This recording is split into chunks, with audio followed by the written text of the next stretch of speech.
Okay, so welcome, Haley and Trey and Casey and Elizabeth and Milagros. Hello. Milagro. Uh, Milagros. Susie and Sally. Right? Everyone gets switched around when I look, but it's a nice group. So anyway, this is our week 4 webinar. And the plan today for week 4 is to talk about the normal distribution. So this is actually a shorter, kind of a less intense week than usual, because there's a lot on your plates other than just regular, weekly material. There's 2 big things coming up. The first thing, which is needs to be finished by Sunday and takes a long time. Do not wait until Sunday evening to start, or it'll destroy you. And that is the online exam, which is not proctored. What it really is all the homeworks combined. So I want to show you a few things. I think it's worth it. I'm going to share my desktop. And please ask questions as we go. And I'll have more time to do questions also. Let me go to just a minute. So can you work on it like 2 days in a row? Like you can save your progress and go back to it, or do you have to do it all in one day? You should be able to save your progress. So let me show you what it looks like. The first thing it looks like, oh shoot, that's not what I wanted. One more time. Uh-oh, now it's all messed up. Sorry.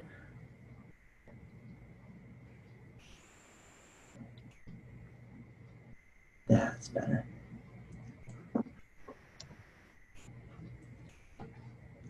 Okay, so let me share my desktop. I just had to get it ready first.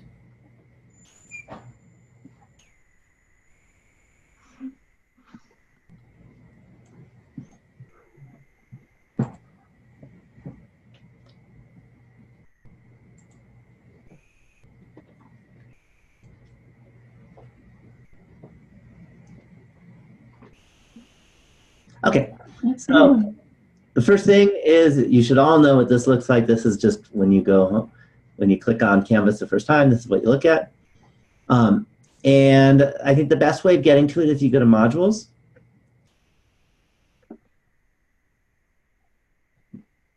And then if you go to this week, which is week 4, you will see online exam chapters 1 through 5.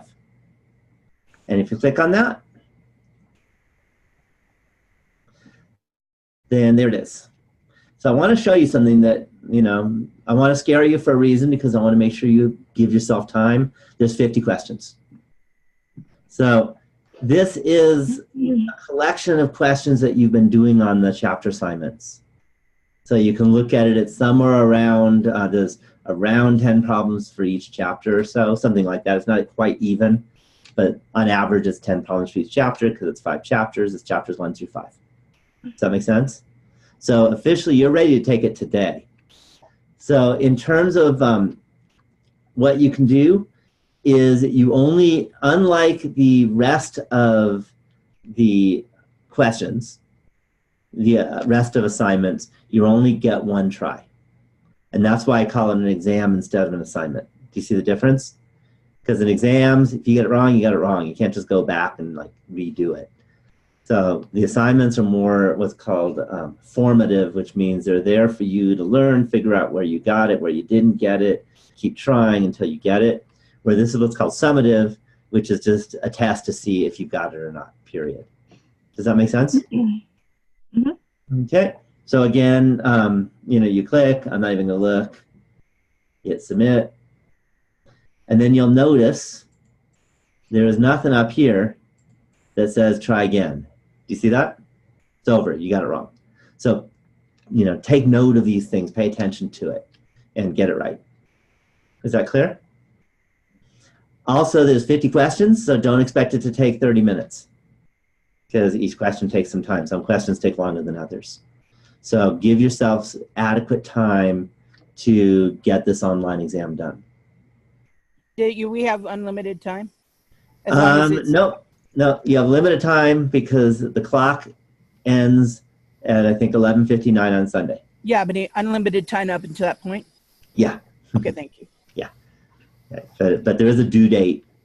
Yeah. And I don't take extensions on it. You should be starting early. Yeah. Okay. So that's important that you should do that. You know, and it's not as big a part of your grade as the midterm and the final, but it's a much bigger part of your grade than just regular assignments. Okay. Okay.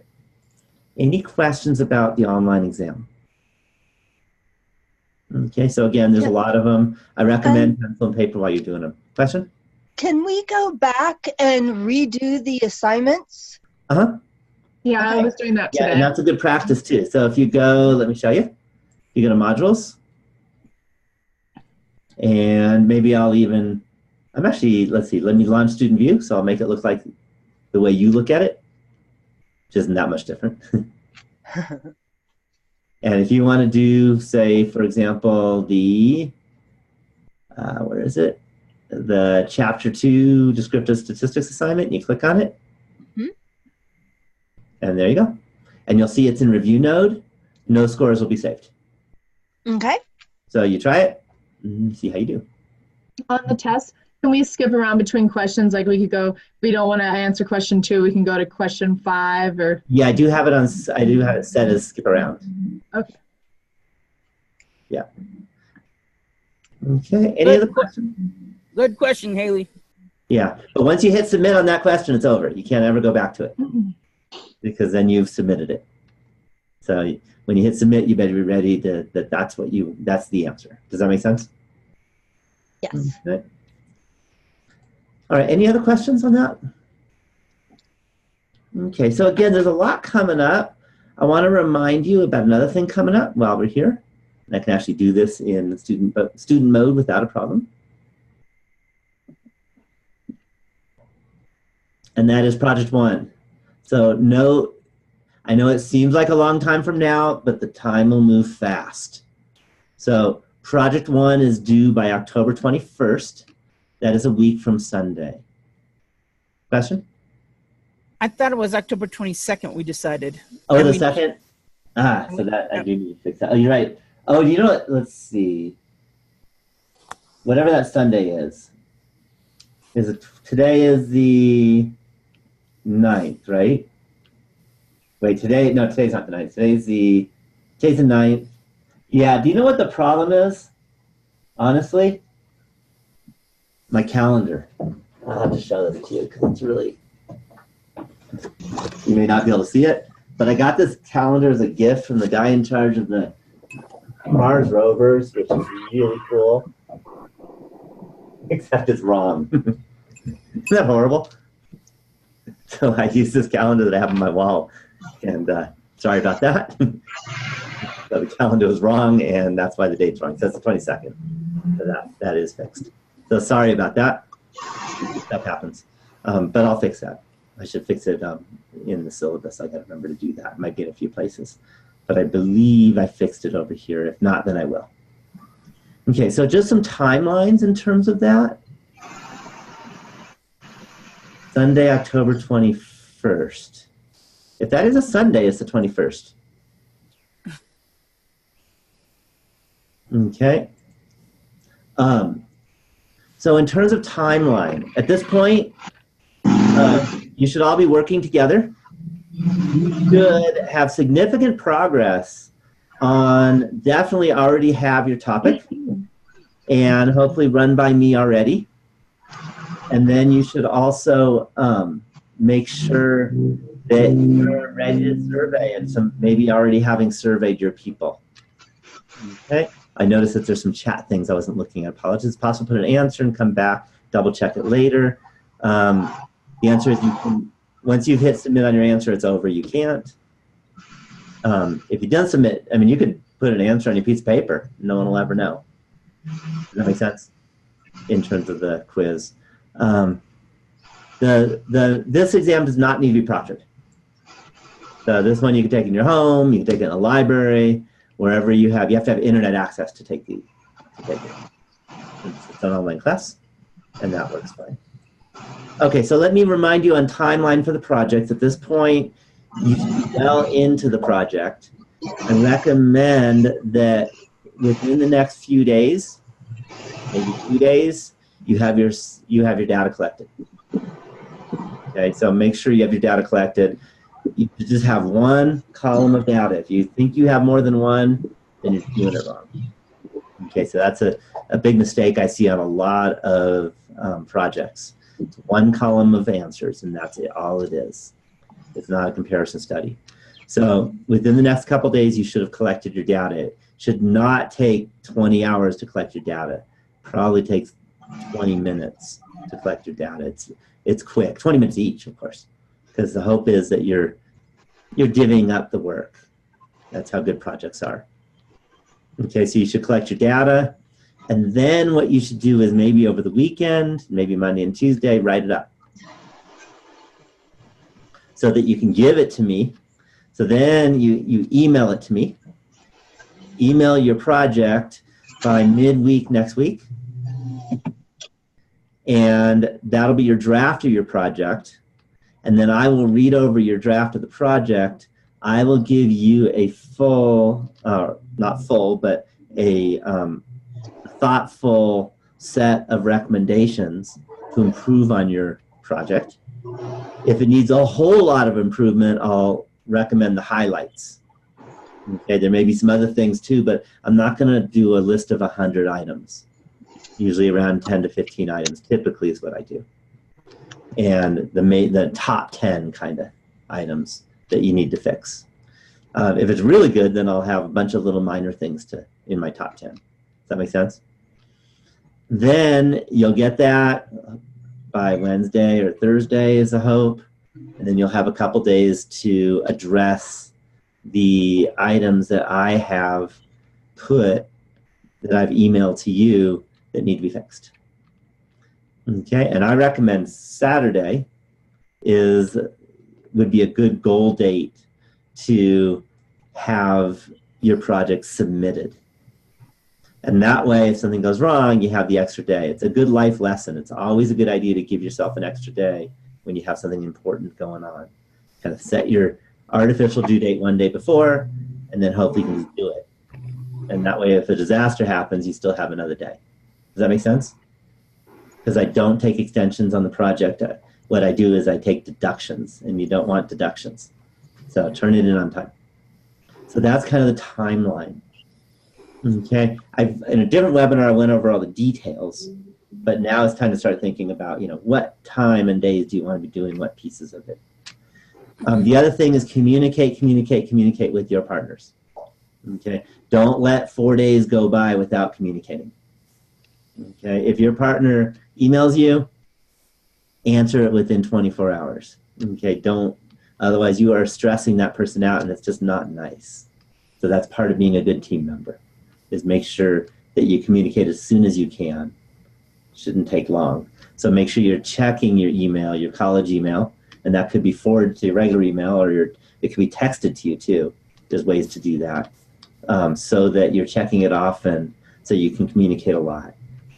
In terms of programs, what I've found, and by the way, I don't really care what you use, but students tend to really like Google Docs. And the reason they like it is it's really nice for teamwork. Because in Google Docs, you can all be editing the same paper instead of having to email it back and forth. So most people like Google Docs. Okay, it's not a requirement, but I'm just telling you what I've heard from past students. Can you type that into the chat, exactly what you just said, the box or whatever kind of box it was? Use Google Docs? Google Docs. Most Docs. people I couldn't hear the last words. use Google Docs. Okay, got it. Thank you.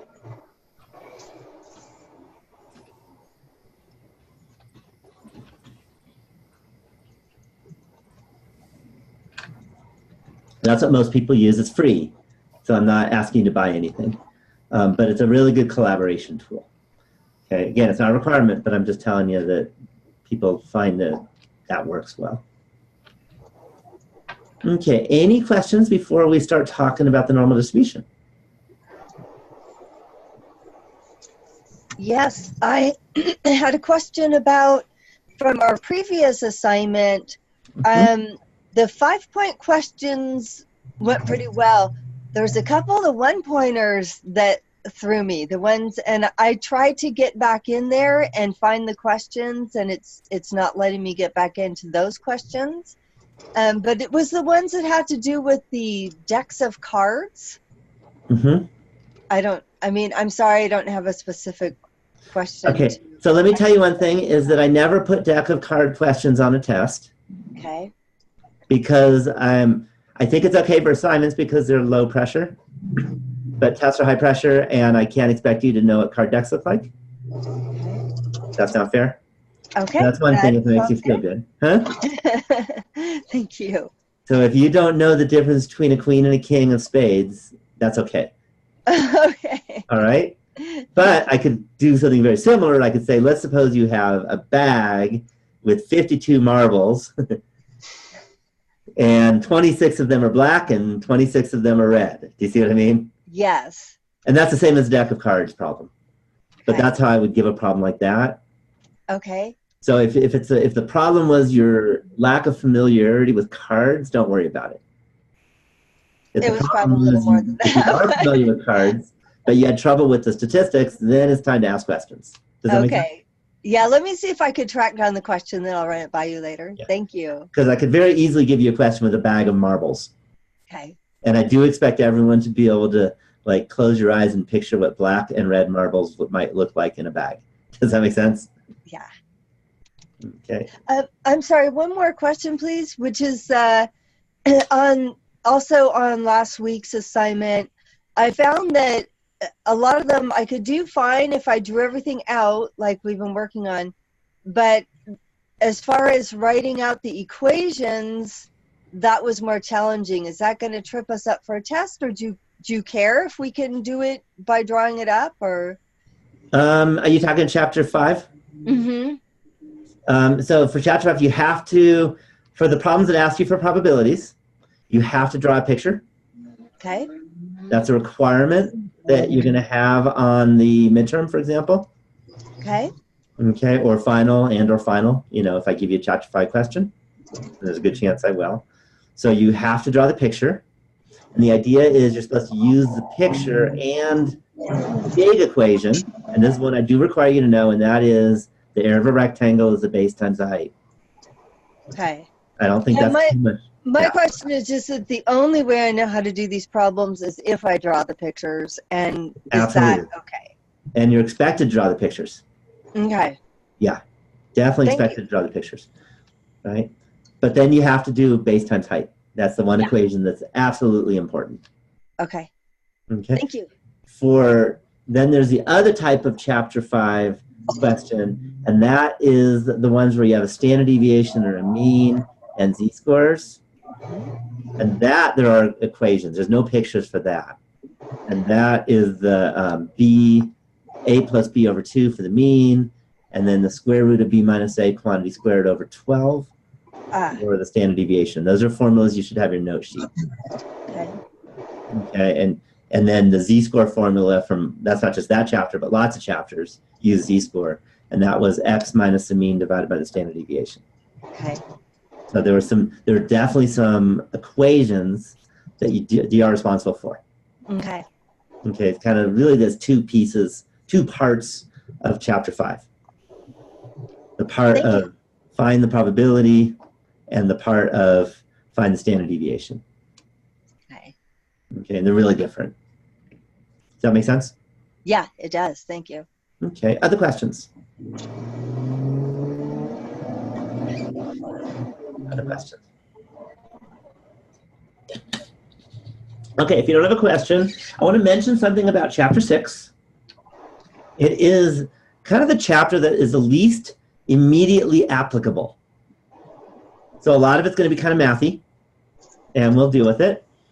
But it's really important for the rest of the quarter. So it's like a chapter where we're building a tool. I'll give you a couple little kind of applicable questions that are kind of fun, but only kind of applicable.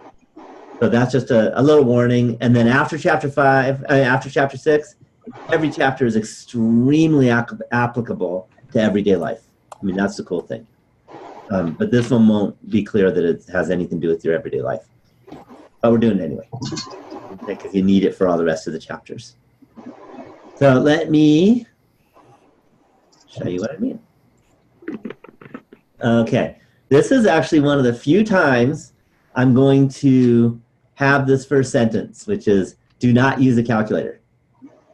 So, and I'm not going to have you not use a calculator for any regular problems you have to do. But the reason is I want to do this 100% by pictures. And I'm glad Susie asked that because this one's a pictures question. Okay, so suppose that Z follows the normal distribution. Okay, so normal distribution, I'm hoping from other chapters, you kind of know the shape of a normal distribution, kind of in a word. What is a shape? Don't say normal. Horizontal? No, horizontal is uniform. Uniform and horizontal. It's a bell. Bell. A bell curve. Yeah, it's a bell. It's bell-shaped. Okay? And you probably all heard of the bell curve? Yep. Well, the bell curve is a normal distribution. Oh. Okay? What we're not going to do, I'm going to say it fast. If I say it fast, it means you're not responsible for it. But when you ever have a curve, it has an equation. It's 1 over the square root of 2 pi sigma times e to the negative x minus m squared over sigma squared. Got it? What? Good. So the point is, it's messy. It's messy. And even if you've had calculus, it's really hard to do. We're not going to. Yeah. We're going to just have pictures. And we're going to have a calculator. Okay? On the next problem, I promise. Okay. Okay, so the first thing I'm going to do is I'm going to draw a picture. I want to find the probability Z is between -1 and 1. So I'm going to draw a little picture.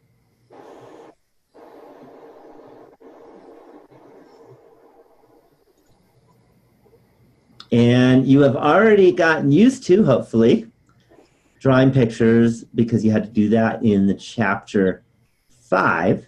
And chapter 6 is real similar, that you're going to have pictures. It's all about the picture.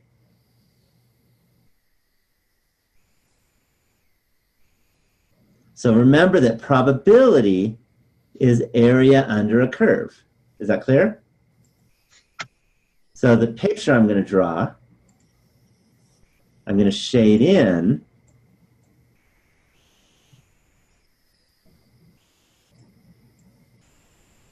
One. in between -1 and 1. Okay? And this, you should already know this, the answer to this one. So, what is the answer? And the way to look at it, remember we had something called the empirical rule that said if you're within 1 standard deviation of the mean, what percent of the data will lie within 1 standard deviation of the mean? Do you any remember the number? 68. 68. 68%. So the answer is very simple because this is just 1 standard deviation of the mean and it's empirical rule. So do you see why I asked you don't use a calculator? So the answer to this one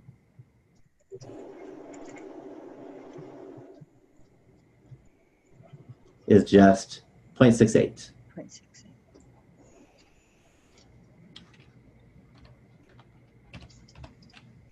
Ooh, that's way too big. Is it there? Yeah. 48. Yeah, I think I'll go to a much smaller font. That's better. Okay. Can you explain that rule one more time? Okay, it's not really to explain. It's just memorize. So sometimes I call it, listen to this, the 68, 95, 99.7 rule. It's another rule for the empirical rule because it has all the numbers you need. Empirical rule. So it says 68% of the data under a normal curve is within 1 standard deviation of the mean. 95% of the data is within 2 standard deviations. 99.7% is within 3. And that was the empirical rule. Okay, and that happened in chapter 2, I believe. So its number C is 98% then. What's that? For C, it's 98%. You just said it, right? With two, between 2 deviations. Oh, wait. Oh, Yeah. part C, we have some work to do. We're not there Okay. yet. Okay, let's go to B next. We'll get to C. So let's go to B next, one at a time. Okay. All right, so I'm going to, let's select. No. Let me now get rid of this. And let's do part B. Find the probability that Z is less than 3. So for this one, I'm going to start out kind of in a similar way. I'm going to sketch the normal curve. I was a little more careful on the last one, but you'll all get good at sketching the normal curve. And 3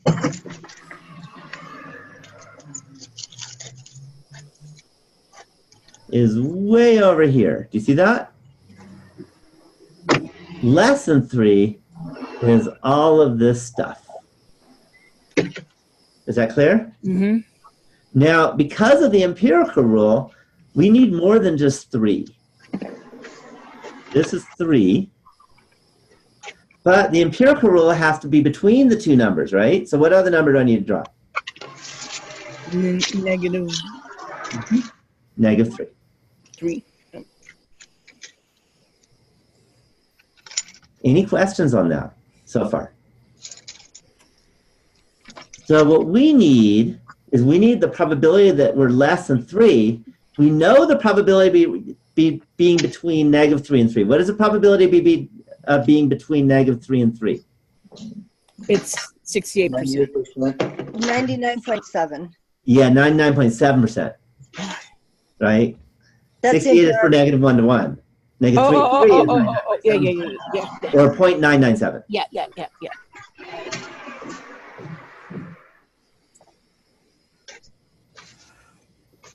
Okay, the problem is we have some, that covers in between negative 3 and 3, but we still have this piece to do.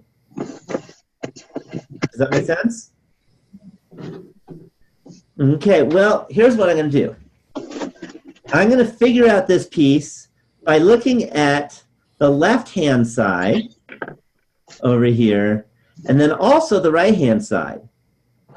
If you look at the combination of the left-hand side and the right-hand side, we can use the rule of complements and say that's 1 minus 0.997. Oh, yeah. Yeah. Okay, so I'm gonna go 1 minus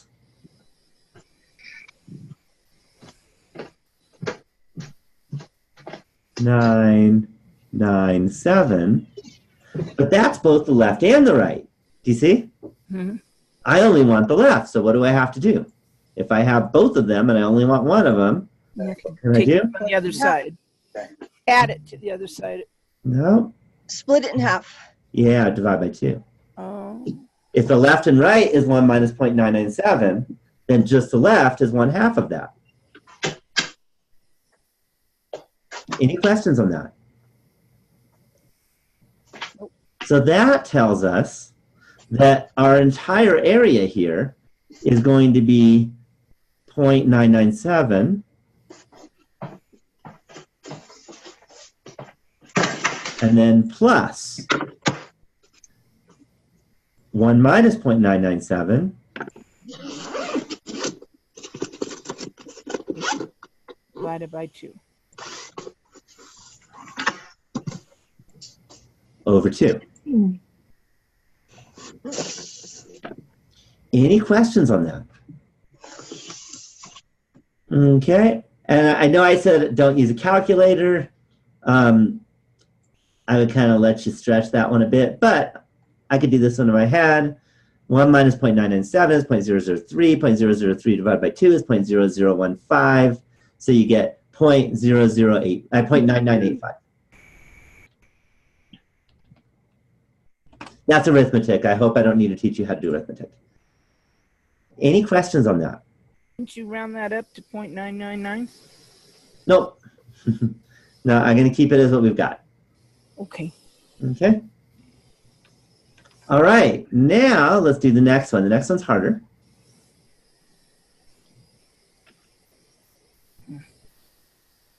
Oops, missed. Let's do it this way.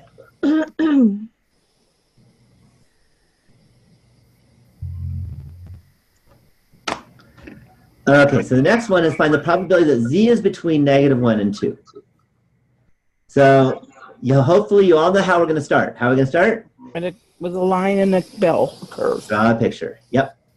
The whole point is we're sketching pictures, and that is the main thing to learn about both chapters 5 and 6. So I need to do a picture.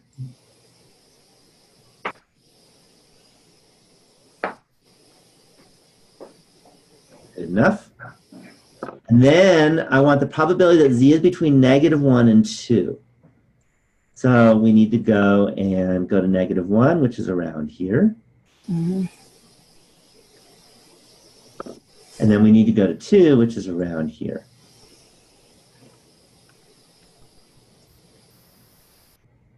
All right.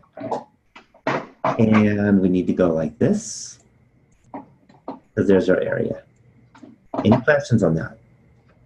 Okay, the problem is we don't have a rule for between -1 and 2, do we? We have a rule for between -1 and what? 1. 1. So let's try. Maybe I'll do that in green, because that's kind of a little extra thing I'm just going to stick in there.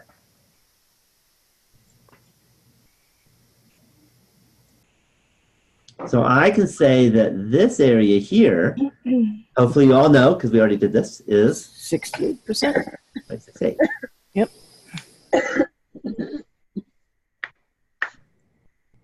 Okay. So we need to add in between 1 and 2. Okay, any questions so far? Well, the picture's not symmetric yet, so let's make it symmetric. I'm going to stick in a -2. Mm-hmm. So if you take what's between -2 and 2 and subtract out what's between -1 and 1, you're going to get these two little, I don't even know what you call these kind of little regions, but between -2 and -1 and between 1 and 2 combined. Do you see that? Mm-hmm. Well, that would be both of them, but if you only want one, what do we have to do? Cut it in half. Divide by 2.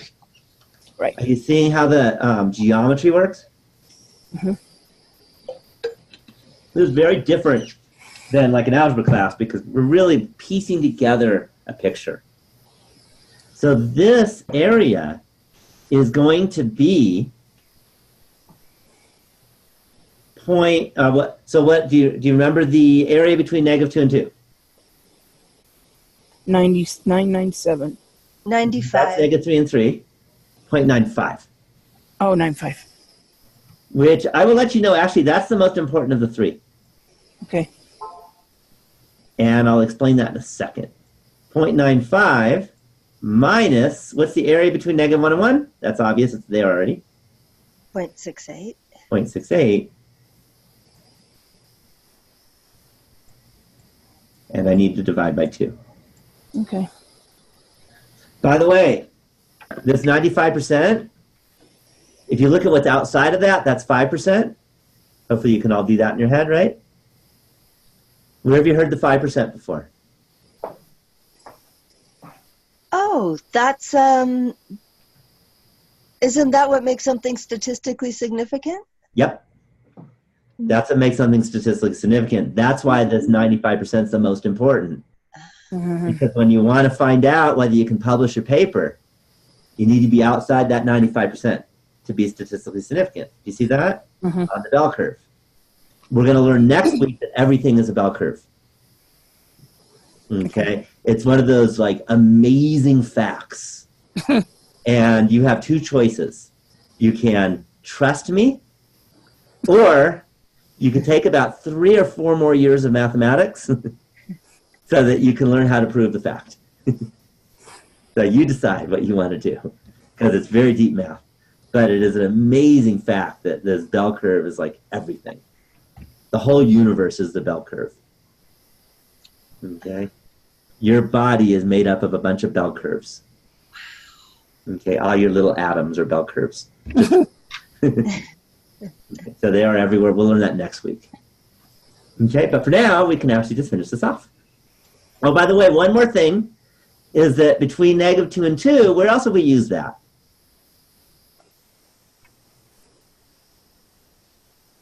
If you're outside of this -2 to 2, what do we call that? Outlier. Yeah, Trey's got it. Wait, So is that's the called an outlier. 0.95 between 1 and 2 or between -2 and 2? If you're outside of the area between -2 and 2, it's called an outlier. If the z-score is bigger than 2 or less than -2, Oh, yeah, yeah. you have an outlier, right? Right. So this is important. That 95% is really important. The outlier would be like somebody like my 144 hours. Yeah, it's very rare. It's very rare to be that Right. far away from the mean. Do you see that? Yeah. And we can see that from the picture. Mhm. Okay. So now, I don't think I'm going to waste your time and do it, but you go 0.68, and then you add 0.95 minus 0.68 over 2, and then you get a number, and that's the answer to the question. Any questions on that? Okay. I'm going to do D. I think I'm going to skip E, though. Find the value of Z such that there's a 2.5% probability of being greater than this value of Z. This is one of those really easy ones if you know it. But as always, I got to get rid of this so I can draw a new picture. So let's do that. So guess what my first step is? Draw a line. Make the bell. Yep, I draw my bell curve. Okay, my normal distribution curve.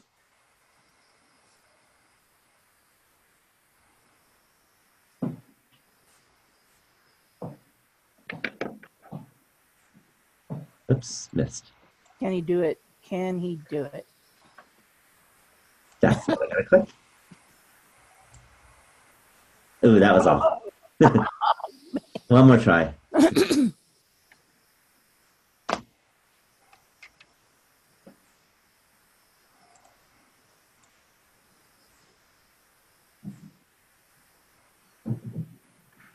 That's a little better. By the way, you will quickly see that I did not major in art, but I do my best. Okay, so we got normal distribution. Now, we want to find the value of Z such that there's a 2.5 probability of being greater than the value. First thing, do you think that value of Z is far left or far right?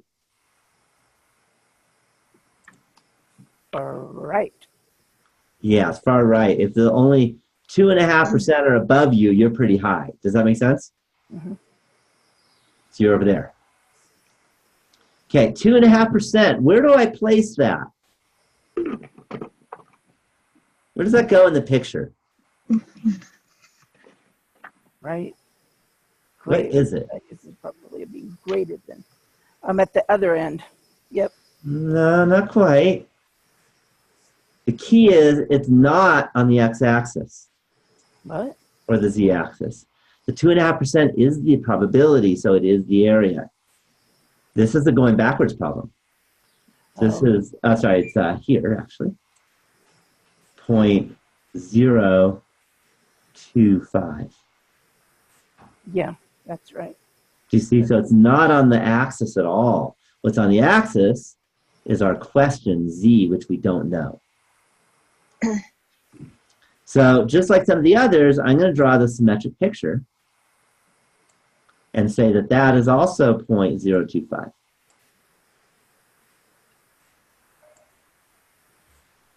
Okay. Any questions on that? So how much is in the middle here? 0.68, right?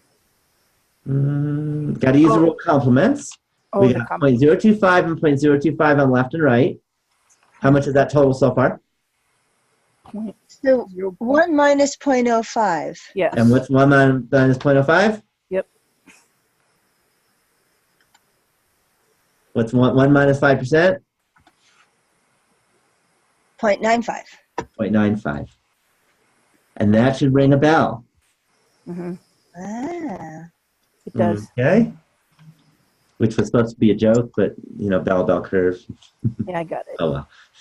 All right. So what do we get for Z? Oh, It's 2. It's 2, because that's the empirical rule. oh Between -2 and 2, there's 95% inside. yeah. So our Z is 2. It's not -2 because we know it's on the right side. And that's it. Right. Is that easy? Yeah. Easy to watch. You know how watching versus doing is.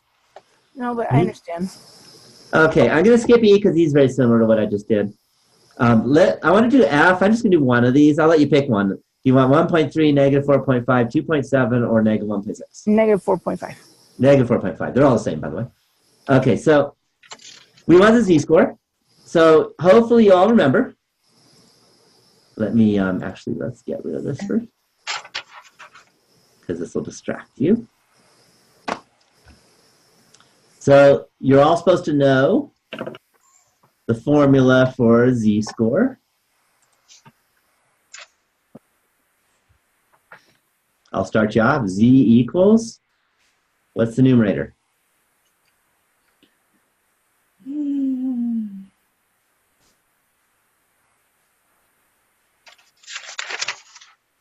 X minus, anybody remembers? X minus mu. X minus the mean divided by the standard deviation. Yep. And I'm going to write in symbols X minus mu over sigma. Oh, okay. Okay. So something that I need to show you, when you see this word standard, that means that we're looking at a normal distribution with mean 0 and standard deviation 1. By the way, that's the notation to talk about the distribution. It's always like that, right? Yeah, I mean, it's not always, for standard, this is exactly it. If it doesn't say standard, we don't get 0 and 1. Okay. Okay, so n 0, 1, and that gives us that. Any questions on that? Okay, so now we just plug in. It's really easy. X was what?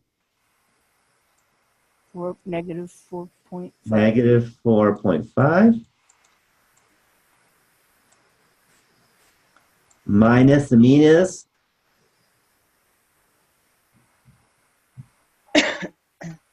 0 and 1. 0, because that's what the first number is, mean. The standard deviation is 1. And remember, you're not allowed a calculator, so you should be able to do this in your head.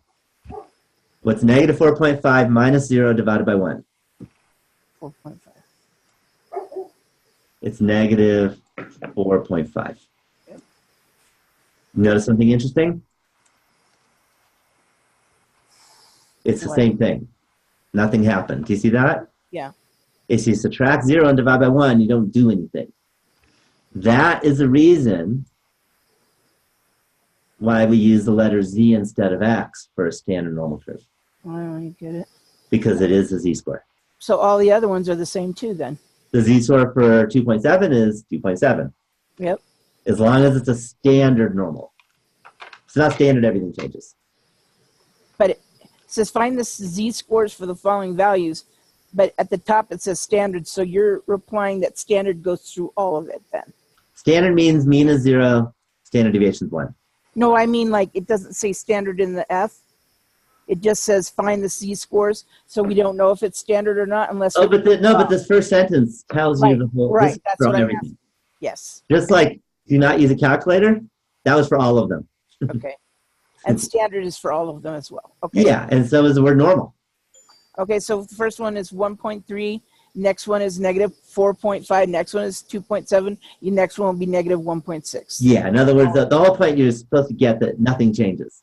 Okay. It is a Z-score when you have a standard normal distribution. Gotcha. So you use the letter Z for that. Okay. Any questions on any of these questions before I erase it all?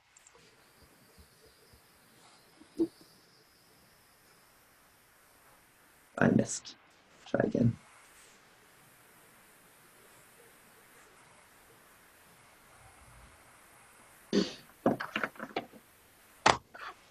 Okay, so now let's get to the next example.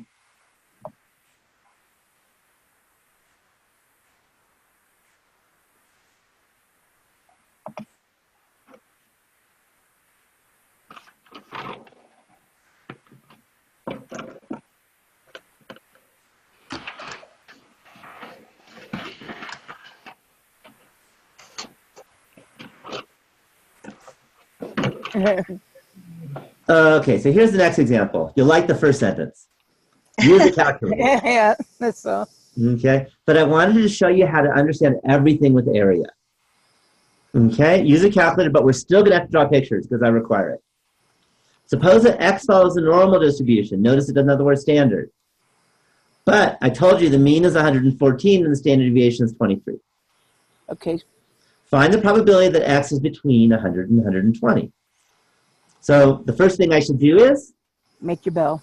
yep, draw a picture, and hopefully you're all used to the pictures now.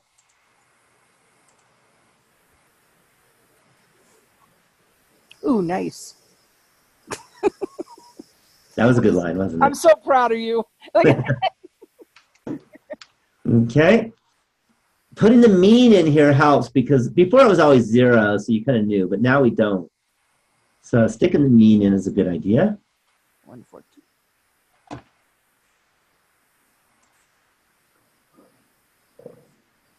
The mean was 114. And we want to find the probability we're between 100 and 120. So 100 is over here. And 120 is over here. And we want this probability. Any questions on that? Okay. So now what we need to do is use our calculator. I told you that was going to happen. Yay. So let's go to the calculator. And actually, what I need to do, so I don't forget, is write it down because I lose what's on paper and you do too. So we have x is normally distributed with mean 114 standard deviation 23. And we want the probability we're between 100 and 120. So that's the part, and you can write that down too, so we've got it. So now we're going to go down, we're going to go to our calculator. And let me show you what we're going to do. We're going to go to second distribution. We've done that before, right? Mhm. Okay, so TI gets that the normal is the most important curve of all curves in all of statistics and possibly all of the universe. What did you just push? Hmm? I'm sorry. What The did you- normal curve is the most important of all of statistics. No, I mean, what did you push to get where you're at? Oh, that's the second distribution. The same way you found binomial distribution. Second bars. Yeah, second bars, you'll see a DISTR. Hey, hold on, I got a problem. Okay, so here's something to take note of. See, this number 1, this is something I don't like about TI, that you'll never use that. So if you use it, you made a mistake in this class, got it? But number 2, we're definitely going to use. So go to number 2, normal CDF, enter. So there are 2 kinds of calculators. Unfortunately, TI-84 Plus, you won't know until you turn on your calculator and look at it. You might have one that looks like this. You might have one that looks different. I'll show you this one, and then I'll explain how you would do the other type. So with this kind, the lower is 100. Sorry, it was 100. The upper was 120. Mu was 114. Sigma was 23. Any questions on that? Then I go down to paste, hit enter. What is upper? I thought we were 120. Oh, sorry, I typed it wrong. Let's start again. The good news is it's really easy. So 100 to 120. Really? Something's wrong with my keyboard. 1, 2, 0. Okay. Okay, so if you have the older style of the TI-84, or if you have an 83, it's actually going to just give you normal CDF with the parenthesis. You type in 100, comma 120, comma 114, comma 23, and close the paren. So that's the older style. Depends on which style you have. Okay. In my long video, that has the older style. So you get each depending on what you've got. And then it's easy. Hit enter and I'm done. That's it. Was that easy? But I do want you to draw the picture. Yeah. Any questions on that? Okay, let's go back to, where was I? That one.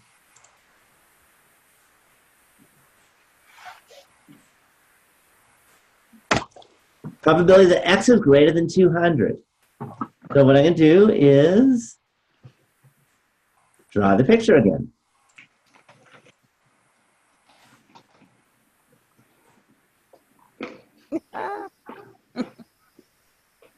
You're getting good at this. That's a pretty good one.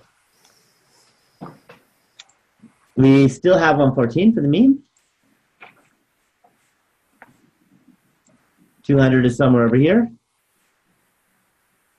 You'd like to do that in red, though.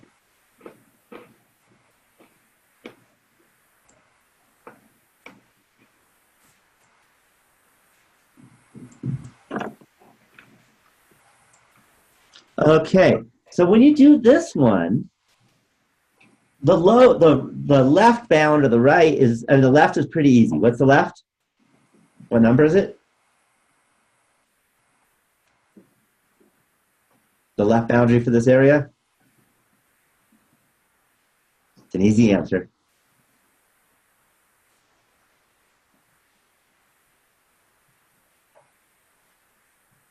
Negative 200. No, it's really easy. It's staring you in the face. Terry said 200. Just 200. If you're trapped in this shaded area, the farthest left you can get is 200. You see that? Okay. Good job, How Terry. far right can you go? Infinite. Infinite, yeah. Infinite. Now here's the problem. Calculators don't understand infinity. Our brains do, but calculators don't. So we have to trick our calculator. So I'll show you how to do that. So I'm going to go new share. I'm going to go second distribution, normal CDF, enter. So our low was 200. Our high is infinity, right? You can't do infinity. So what you do, just throw a bunch of 9s in. Okay. And that's close enough to infinity. Okay. You want to have at least 2 more 9s than the highest number there when you look at the low, the mean, and the standard deviation. And you can always have more 9s. So I did a bunch. And then the mean and standard deviation were the same for this problem. Hit enter. Enter again. Okay, so is the probability 9.236, for example? Approximately.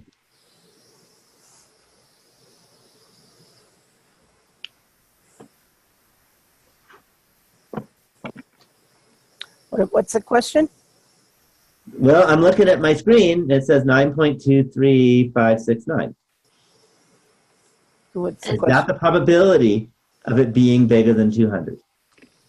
It's to the negative power of 10 or something? Or Yeah. The negative So first power of thing, 5. probability can never be bigger than 1, right? Right.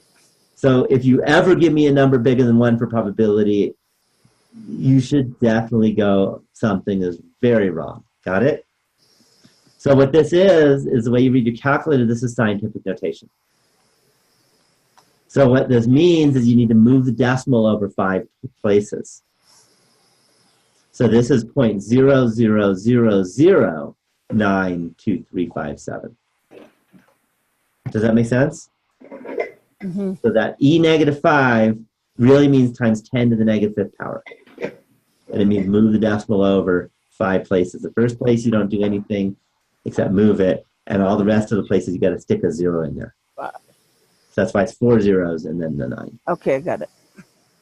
Any questions on this example? Okay, let me go to new share. Again, I'm not going to do all of them. I just had a bunch for you. Let me go to, but I want to do,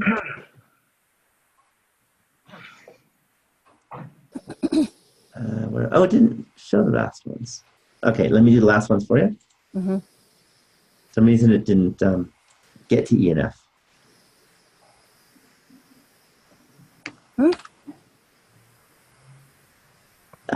Saw it.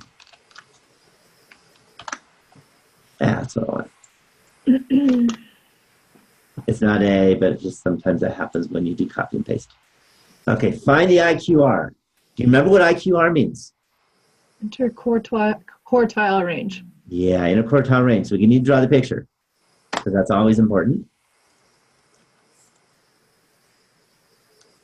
So let me draw the picture.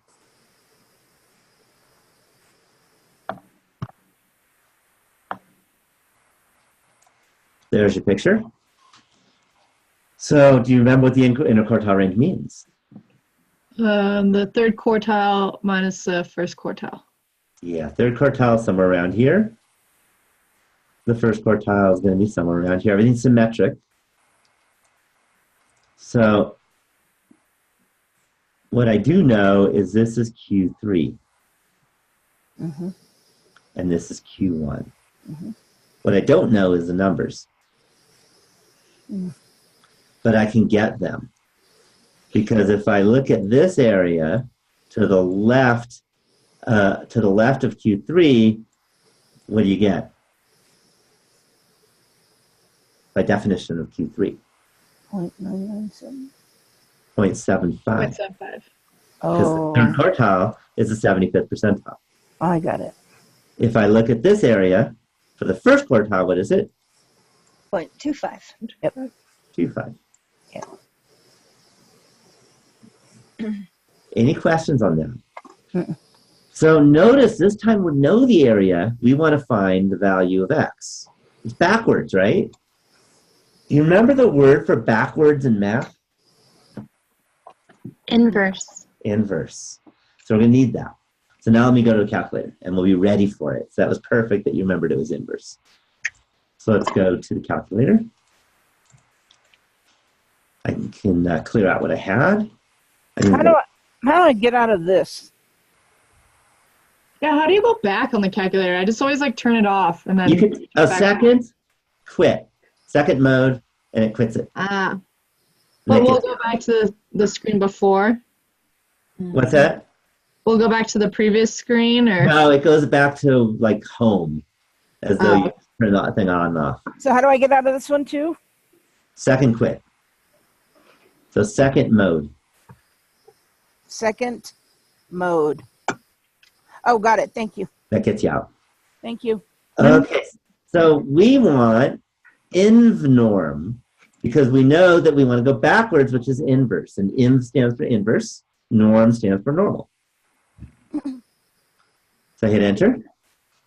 So what I'm going to do is let's start Q3. The area is going to be 0.75. Yeah. And it's always the area to the left, by the way. The mean was 114. The standard deviation was 23. We do want left. And I hit paste. Left. And then I hit enter. What's left? Mhm. Left. Where is it? Your calculator may look a little different. Mine says paste. You just go paste. Yeah, TI like changes like every couple years, even though it doesn't change the name of the calculator. Okay. So got sorry it. about that. I can't do much about it. That's okay. I fixed it. Thanks. Blame all those Texans. Yep. Okay, so we get 129.51. Is that write that down? Yes. Okay, I just go to 2 decimals, good enough for me. Okay, on the computer, do as many as it asks for. Okay, and you keep a lot and then round at the end is what you want to do. Okay, then I'm going to do it again. And the easiest way of doing it is I'm going to go second entry. It's a little trick, and I wanted to show you the trick. I'm just going to move the cursor. See that 0.75? What do I want it to be? 0.25. 0.25. 0.25. So I just type in 2 right there. There we go. And hit enter. Isn't that easy? mine highlights the whole thing. Try using your cursor. I don't know that I have a cursor. Your Where's left and right arrow. Yeah, when I do that, it stays all highlighted. Okay, you can always go back to the way I showed you before and just, Just go do it normal way. that works. This is just faster. This is just a I know, I've been shortcut. wanting to know the cheats because Yeah. It's one of those things where if you're in my office, I could probably show you, but it's hard, you know what I mean, Yeah. in this I thought- format. sure. But going the old way always works too. Okay, so you get 98.4867, so 98.49. So how do you find the interquartile range? Subtract Q1 from Q3. Yep, and that's all we have to do.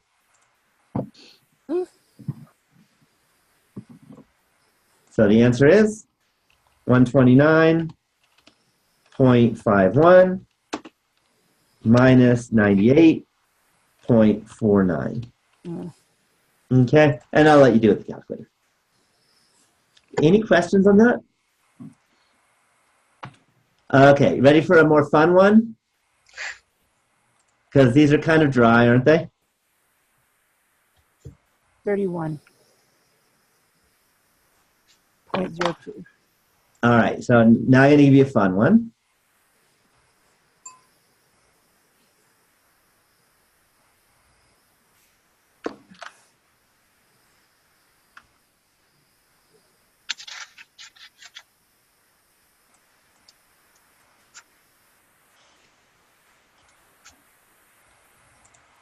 All right. So here's the question. Suppose at the time until you, or your wife if you're male, by the way, okay, will give birth is normally distributed with mean 140 days and standard deviation 7 days. And by the way, just a little factual thing, interesting is this used to be true.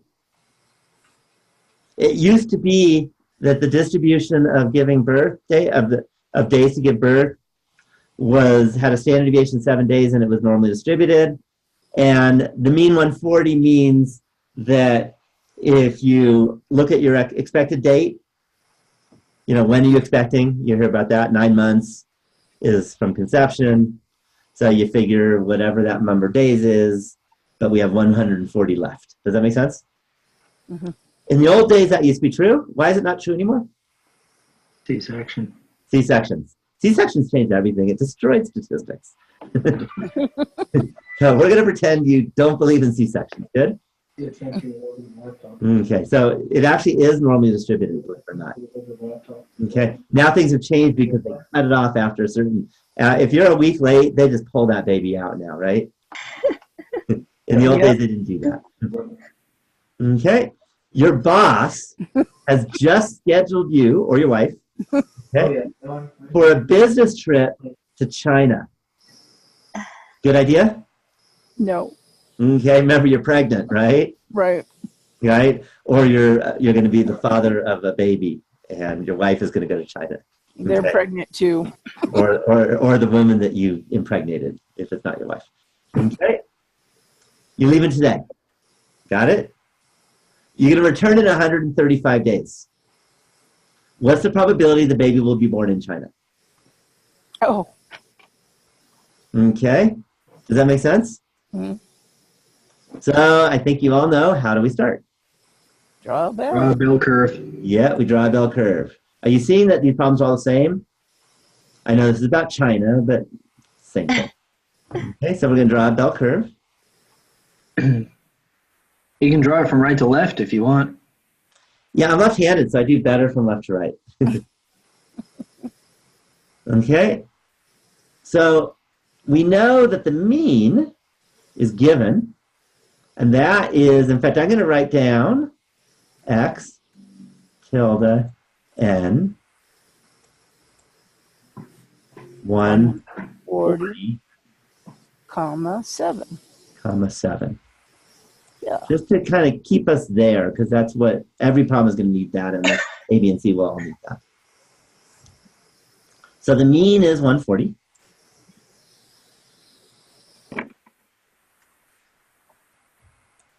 Okay. And what we're going to do is we're leaving right now. And we're going to return in 135 days. Got it? Mhm. Before it's expected, right? So that should be okay, right? What do you think? Do you think that's okay? It's gonna have to be right now. Well, I don't know. We'll talk about it. Okay. So this is 135. And if the baby's born before day 135, then you're in China. Do you agree? Right. Okay. So we need to find that probability, which is pretty easy now because we know how to do it. Okay. So we go to our calculator.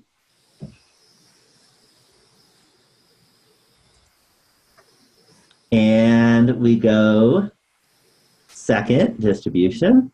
This is just a good old normal CDF. The lower, in this case, the lower is going to be negative 9999999, right? We don't have a lower, so just call it negative 99999. Okay. You can actually call it 0 in this case, but I'm going to go negative 9999. Okay, and then the upper was 135. The mean was 140. The standard deviation was 7. Any questions? No. Paste and enter. Okay, so it's about a 24% chance. How would you feel about that? What would you tell your boss? Can't make it. Yeah, I would hope you would say that. You do not want your baby to be born in some foreign country because of a business trip. Do you agree? Yeah. Okay, having a baby is the most important thing in your life.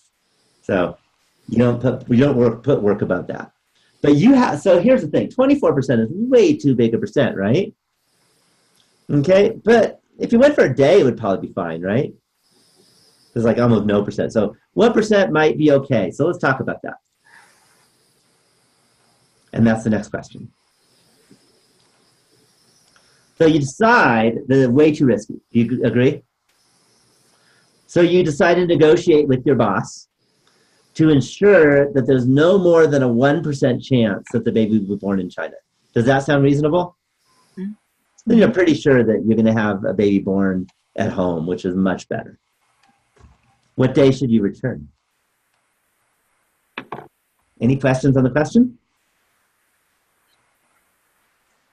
So I hope you all know how we start.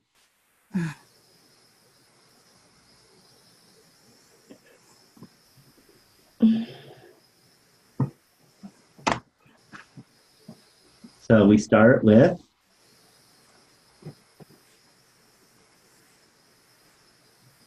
a picture, right?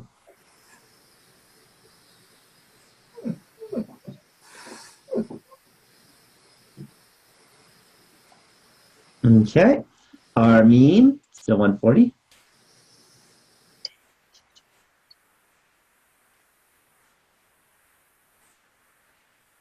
We're going to want to return, are we going to return far left or far right? What do you think?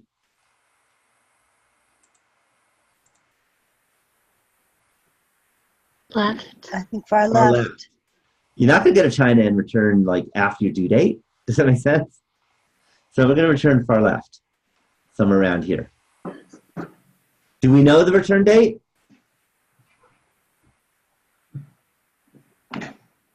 No. We don't. If you don't know it, in math, you call it X, right? Right. And then I'm going to shade in that area. And what is that area? 1%. Yeah, or 0.01. Any questions on that? So what kind of problem is this? I think Trey got it.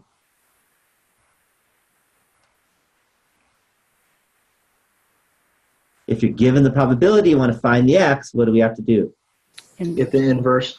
Yep, that's the inverse norm. So then we go ahead and go to our calculator.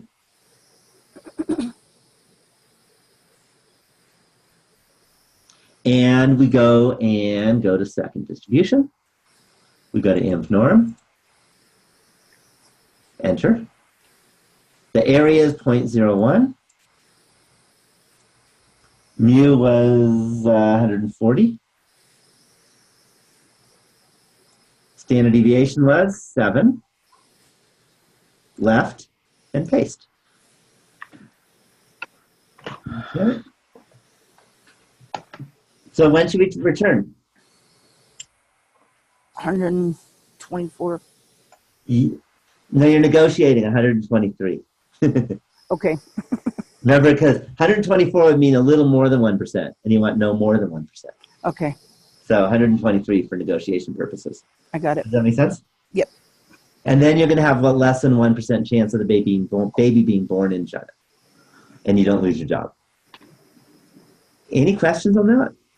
Nope. Okay, now the last question. That's the last question of the day, and then we'll call it a night. I'll always take questions if you have them after that. And we need the secret word. Yeah, we'll get that. Just a minute, though. Let me go to select. I got to get rid of the old picture. All right. So I don't know if any of you have kids, but when you're getting close, you start getting nervous, right? And anxious, and you just want that baby. Sounds right? Maybe none of you have kids. I have a daughter, though. Okay. So it's now 138 days later. Okay. By the way, you close to your due date? What do you think? Okay, you're definitely not going to China now. 2. Okay, okay, the baby still has not been born. See, Find the possibility the baby will be born within the next 24 hours. Cool. Knock it off, Ritter. So this one combines chapter 6 and what other chapter? 5. Not 5. What? It's nothing about uniform distribution. Oh. Standard deviation. Huh? 4. Not 4, because there's nothing discrete about this either. 2 or I'm 1. just guessing. I'll go for 3. Not sure one. All right, now I'm going to Three. 4. Everyone say 3. There's chapter 3. Maybe you just don't like chapter 3, so you didn't want to say it. I don't want to say chapter 3. But this is chapter 3. All right. Okay, so let me write down in symbols. We want the probability that x is between, that x is between 138 and 139, because that's what it means to be born in the next 24 hours, right? Given the fact that x is greater than 138. Any questions on that? Isn't that what we want? Because we know that the baby's not born yet, so that's a given statement. That, if you remember, there's a formula for it, for given statements.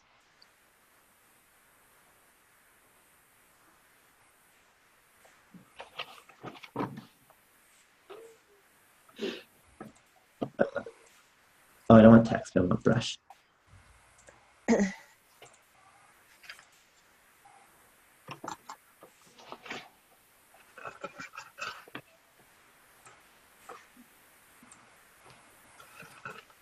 And it's a formula with the division sign. Do you remember that?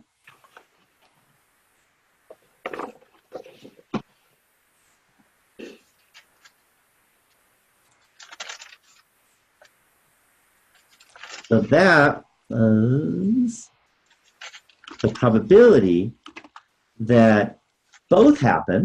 Now, if you're between 138 and 139 and you're greater than 138, that's the same thing as just saying you're between 138 and 139. So that's 138 is less than x is less than 139. And then we're going to divide by the probability that x is greater than 138.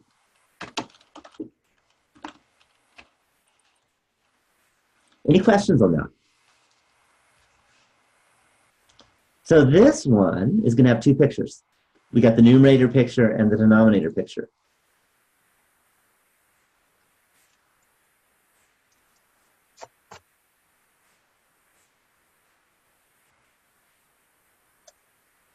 Those are supposed to be the same height and stuff, but I'm not a good enough artist. So again, 140 was our due date, which is the mean.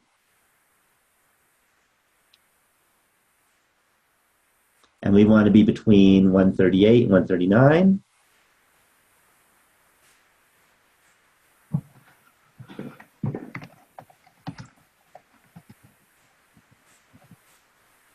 Any questions on that?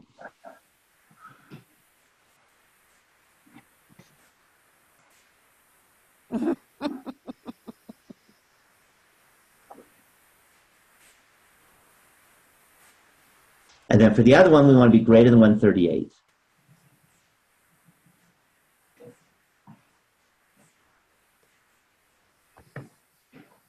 Okay. Any questions on that? Okay, so now I'm going to use my calculator on both of these.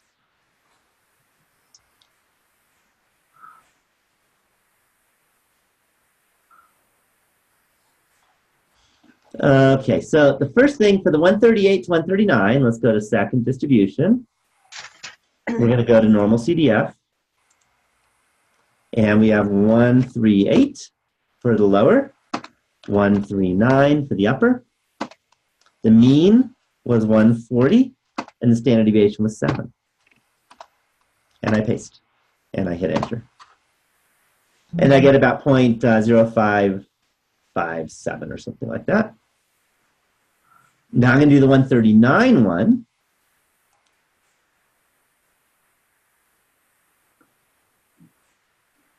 And same idea. The nice thing is I already have most of it in. So now I want to be greater than 138 is what I want, not 139, 138. And then that is a bunch of 9s. Same mean and standard deviation. And I just paste that in and hit enter. And now I just divide those two numbers.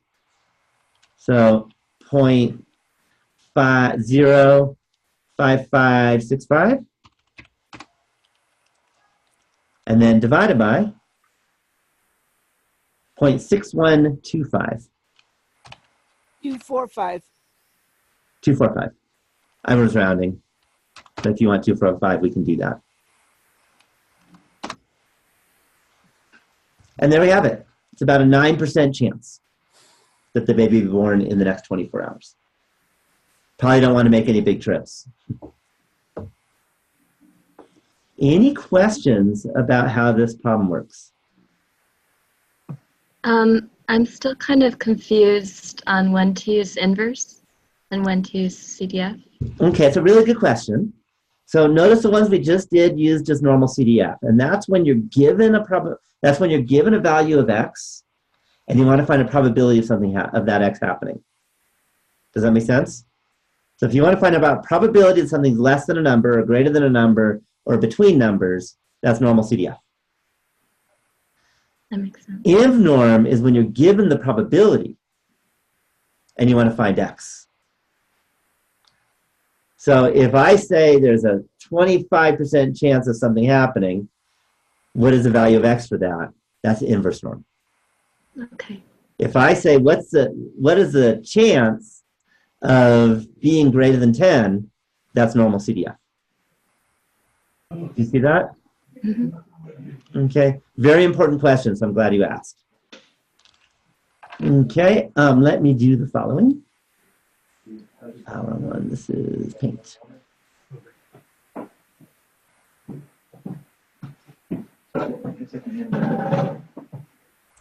Okay.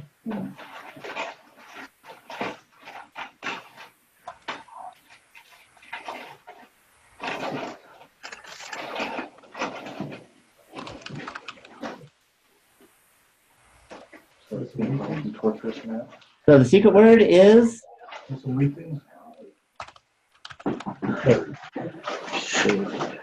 because you have to shade in your region under the normal curve to find the probability. So that's the secret word of the day. And that's all I have in terms of, example problems. I want to remind you, you should be heavily working on the project. Do not wait until this weekend to start on this big, long midterm or exam, not midterm, but exam. Start that right away. It's 1 through 5. You've already had all the materials. You're ready to go. Does that make sense? So I would do that before doing the chapter 6. But you could post your question. Even the discussion post is a pretty simple one. I tried to make a lighter week because you have this exam going on. Okay. But if you have any questions, I'm here to help out. A quick question, and I'm sorry if this is sort of in the syllabus, I should be able to find it thing, but can we use our notebook for the test? Well, for the one this week, I'm not going to be there. So the only thing is just the honor system. Don't hire someone to take it for you. Oh, God. No, not that, but can we use like the notes? You could use a notebook. Yeah, I mean, you could use a notebook. Like I said, just be honorable and don't pay someone or do something like that. That, to me, that's just wrong. Yeah. I can't stop you, but it's wrong. Yeah. Because it'll come back to bite you on the midterm because you won't learn anything and it won't go well. Exactly. But remember, on the midterm, you only get a little 3x5 note card. Okay. But for this test, I'm not there. You can do what you want. But try not to ask people. And that's the only one where don't post one of the questions on the discussion board. Okay. Okay? If you do, I won't answer it. And hopefully no one else will either. Okay. You could post any question from the regular assignments, if you're just doing assignment for chapter 6, but don't post problems on that because you're supposed to be doing it by yourself. Okay. It sounds a lot like doing our assignments, except we got one shot and one shot only. Exactly. And it's all a lot longer. 50 questions. Yeah. No, it's the same. You're going to even maybe see some of the same exact problems. Okay. Okay. Thank you. Okay. Except the numbers, are randomized, so that numbers will change, of course. Bye, Dr. Green. All right. See ya. Have a good night. You too. Any other questions?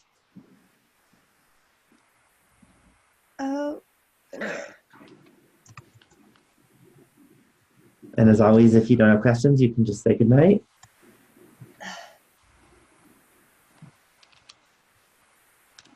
Okay, good night, Susie. Good night, Trey. Good night, Navneet.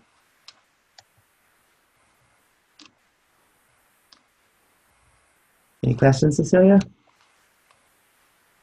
No, good night. Okay, and it looks like everyone said good night. For all of you who are, Elizabeth, any questions?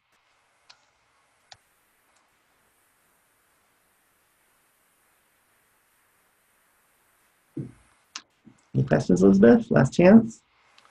Okay, for all of you who are, just a second.